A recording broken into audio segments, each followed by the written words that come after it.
how to solve any dyslexic problem. And in this podcast, I really go in depth about the concepts of how to solve it, and hopefully how this podcast can offer amazing value to you in the near future. So the big question is this: how can dyslexics like us create a place, a community, a tribe where people at any stage of life can come and solve any challenge, amplify their strengths, and ultimately help them become who they were meant to be? Or in other words, conquer their dyslexia.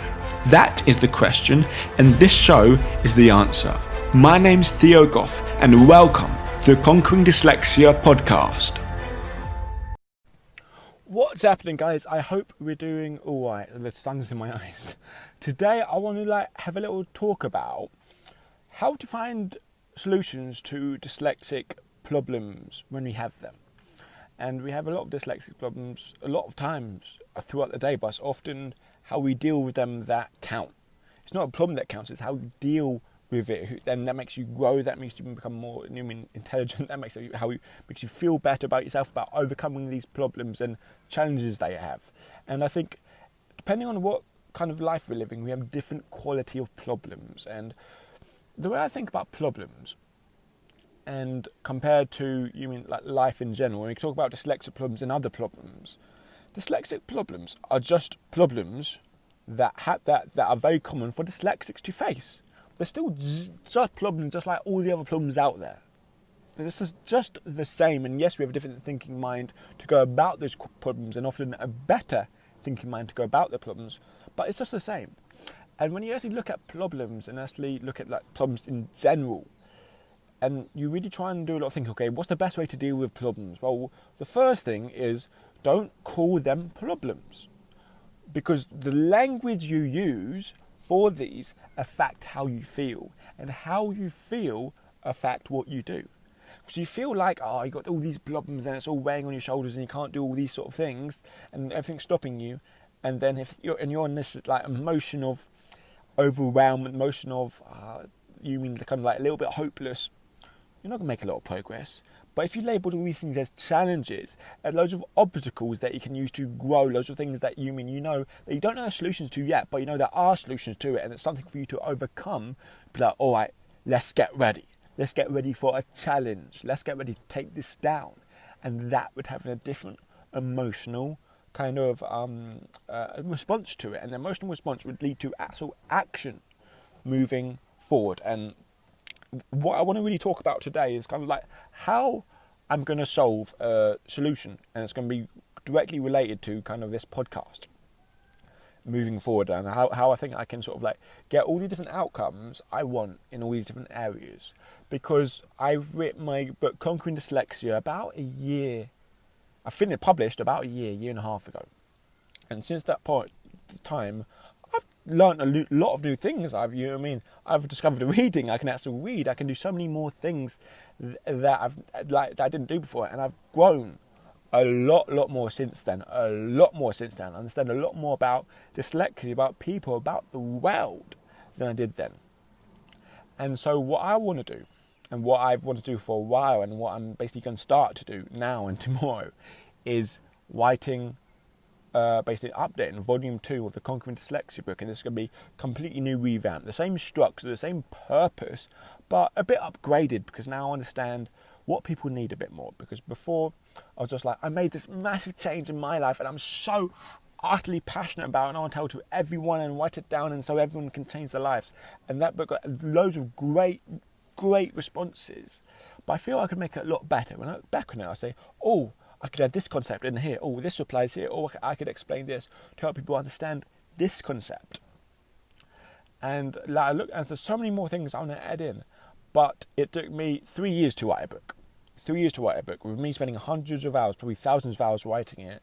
And then my partner in crime, the woman who helped me spell check it, spent hundreds of hours, maybe 1,000 hours, spell correcting it, and me writing it and spell correcting it, and we went through about literally 10 revisions of it. Literally 10 revisions of going through the whole thing, and her printing it out, and her going through it with a little pen and mark, all this stuff.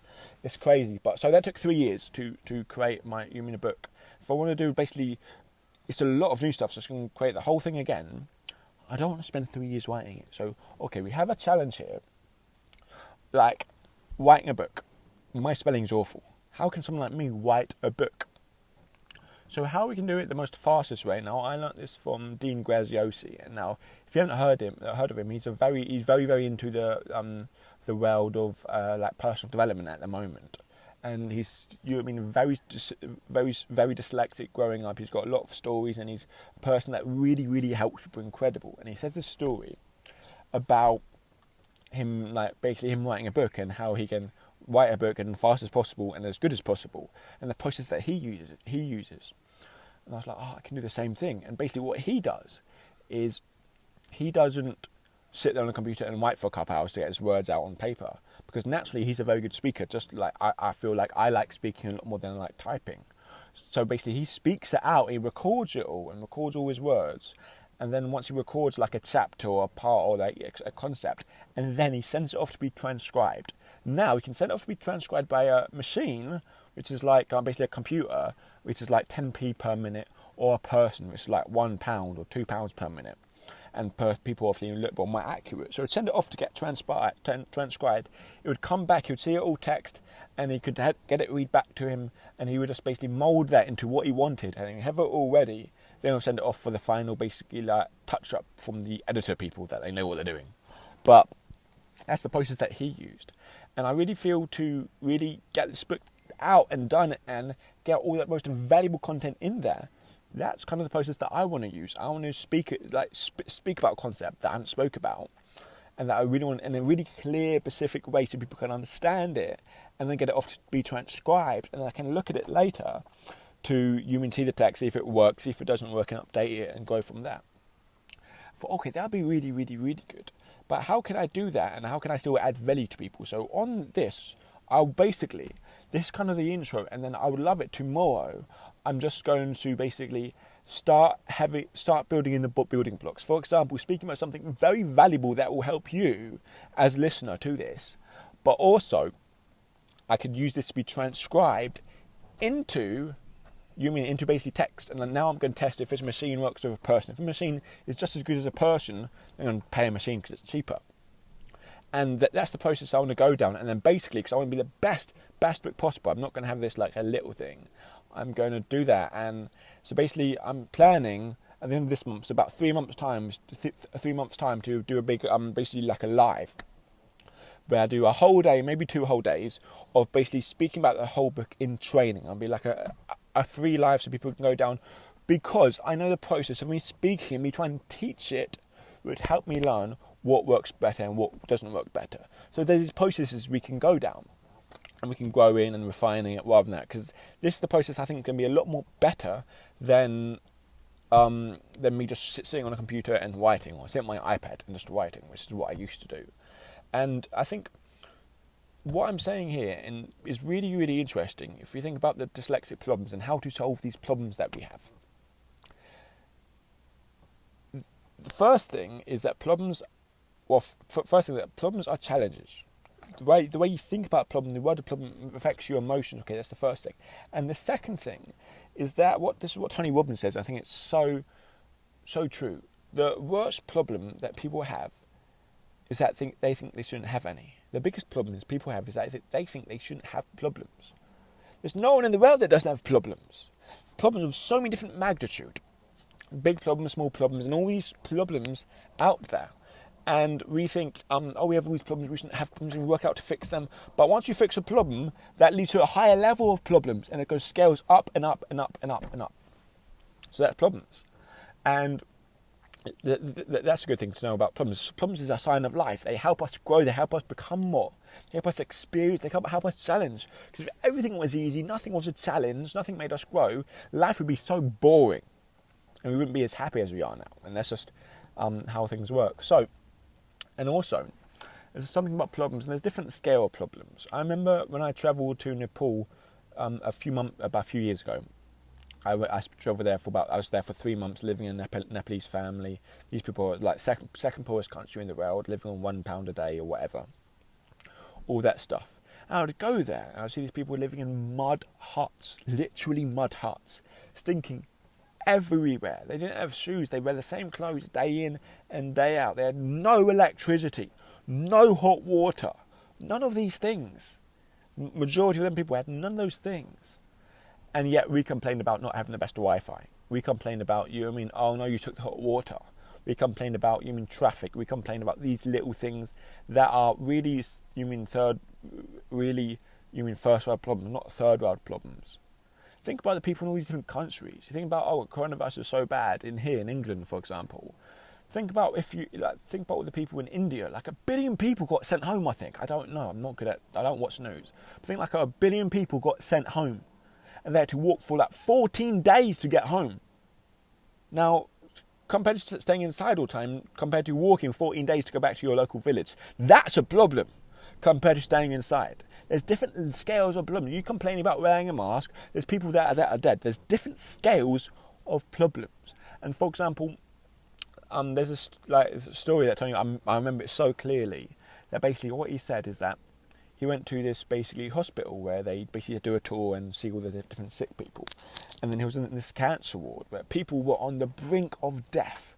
You could see all their ribs. They were suffering so much. And this is that time where basically Tony Robbins were trying to build things, trying to do a lot of stuff, and he had all these problems. And he was asking why is nothing going my way? Why is this so unlucky? Why have I got all these problems? And he was going through this hospital tour. You see these cancer patients feel like they're in the brink of life. So awful, so terrible. And then even I remember then he said the story about he went down to basically the morgue. I don't know the right terminology, but downstairs where they basically pulled the bodies out of the glass chambers. I think it's a morgue or whatever. And he said he's pulled this one person out that looked exactly like him. And he had 6 bullet holes in his chest. He looked awful. It was just a horrible sight to see. But this man was dead. His life was completely gone out of him. And Tony Robbins said it's like, oh my God, it's like an unbelievable experience. And then when he went back to the cancer ward, these people didn't look too unhealthy. These people didn't look too sick.